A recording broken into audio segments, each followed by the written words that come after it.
Sejarah masuknya Islam ke Indonesia. Indonesia merupakan negara dengan penganut agama Islam terbesar di dunia. Karena hampir 87% penduduk Indonesia adalah pemeluk agama Islam, hal ini dikarenakan penyebaran agama Islam di Nusantara yang cukup aktif dari Pulau Sumatera hingga ke Sulawesi dan Maluku sejak ratusan tahun yang lalu, dan puncak penyebaran agama Islam terjadi pada masa Wali Songo. Sebagai negara Muslim terbesar di dunia, Indonesia memiliki sejarah panjang tentang bagaimana agama Islam masuk ke Indonesia, mulai dari awal mula masuknya Islam ke Indonesia hingga menjadi agama dengan pemeluk terbesar di Nusantara. Ada banyak teori yang menyebutkan bagaimana awal mula agama Islam masuk ke Indonesia dan menjadi agama yang banyak dianut oleh sebagian besar masyarakat di Nusantara pada kala itu. Teori-teori tersebut juga memiliki bukti sehingga dipercaya agama Islam memang masuk ke Nusantara sesuai dengan teori-teori yang ada. Berikut jejak Islam jelaskan apa saja teori-teori tersebut, yang dikutip dari berbagai sumber.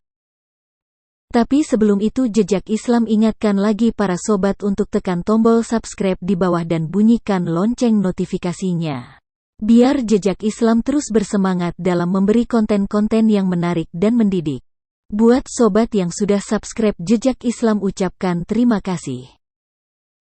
1. Teori India atau teori Gujarat. Teori ini dicetuskan oleh Gerardus Willebrordus Johannes Drewes dan dikembangkan oleh Snouk Hurgronje dan kawan-kawan. Selain itu, teori India atau teori Gujarat ini juga diyakini oleh sejarawan Indonesia Sucipto Wiryo Suprato yang meyakini awal mula masuknya Islam di Indonesia adalah melalui India, Gujarat. Teori India atau teori Gujarat adalah teori yang menyebutkan bahwa agama Islam masuk ke Indonesia melalui para pedagang dari India Muslim, Gujarat, yang berdagang di Nusantara pada abad ke-13. Para saudagar dari Gujarat yang datang dari Malaka kemudian menjalin relasi dengan orang-orang di wilayah barat di Indonesia. Kemudian setelah itu terbentuklah sebuah kerajaan Islam yang bernama Kerajaan Samudra Pasai. Banyak bukti yang menguatkan teori Gujarat ini. Salah satunya adalah makam Malik As-Saleh yang merupakan salah satu pendiri Kerajaan Samudra Pasai. Corak dari batu nisan Malik As-Saleh sangat mirip dengan batu nisan yang ada di Gujarat. Bahkan makam salah satu wali Songo yakni makam Maulana Malik Ibrahim juga memiliki batu nisan khas Gujarat seperti makam Malik As-Saleh. 2. Teori Arab, Mekah. Kemudian selanjutnya ada teori Arab, Mekah, yang merupakan teori Islam yang menyebutkan bahwa Islam masuk ke Indonesia langsung dari Arab, Mekah, pada masa kekhalifahan. Teori ini didukung oleh J.C. Vanler hingga Buya Hamka atau Abdul Malik Karim Amrullah. Pada bukunya yang berjudul Sejarah Umat Islam yang terbit pada tahun 1997, Buya Hamka menjelaskan bukti-bukti masuknya agama Islam di Indonesia. Bukti yang dimaksud Buya Hamka ini adalah berupa sumber dari naskah kuno Cina yang menyebutkan bahwa sekelompok bangsa Arab yang bermukim di pesisir barat Pulau Sumatera pada tahun 625 Masehi. Selain itu, di kawasan tersebut yang pada saat itu merupakan kekuasaan Kerajaan Sriwijaya juga ditemukan batu nisan yang bertuliskan nama Syekh Rukunuddin yang wafat pada tahun 672 Masehi. Teori ini juga didukung oleh T.W. Arnold yang menyatakan bahwa pada masa itu bangsa Arab merupakan bangsa yang dominan dalam perdagangan di Nusantara. Kemudian mereka menikah dengan warga pribumi dan berdakwah di Nusantara. 3. Teori Persia atau teori Iran. Teori yang menyatakan bahwa asal mula Islam masuk ke Indonesia dari negara Persia, yang sekarang bernama negara Iran, adalah teori yang didukung oleh Husain Jajadiningrat dan Umar Amir Husain.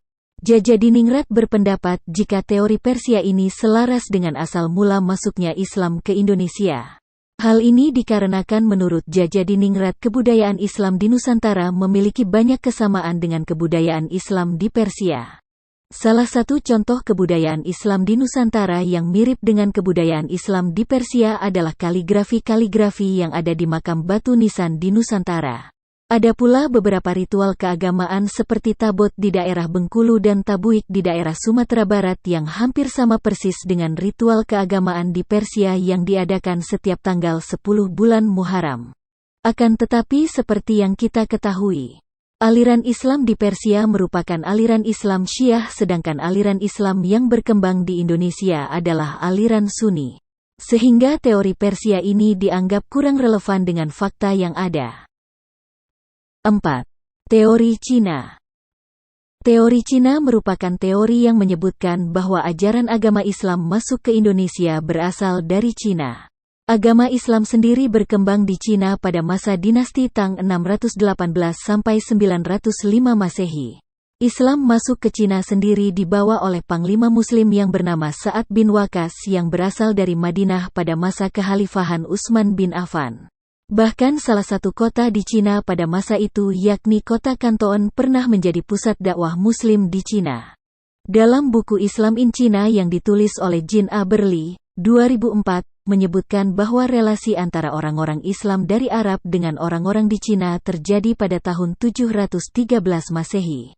Masuknya Islam ke Nusantara juga diyakini bersamaan dengan banyaknya migrasi orang-orang Cina Muslim ke Asia Tenggara terutama wilayah Nusantara yang kebanyakan memasuki wilayah Sumatera bagian selatan pada tahun 879 Masehi atau abad ke-9 Masehi. Bukti lain dari teori Cina ini adalah banyaknya pendakwah yang berasal dari keturunan Cina yang mempunyai pengaruh besar pada masa Kerajaan Demak. Seperti kita ketahui, Kerajaan Demak merupakan kerajaan Islam pertama di Pulau Jawa. Itulah teori dan sejarah Islam masuk ke Indonesia versi jejak Islam yang dikutip dari berbagai sumber. Semoga menambah wawasan dan pengetahuan kita. Amin.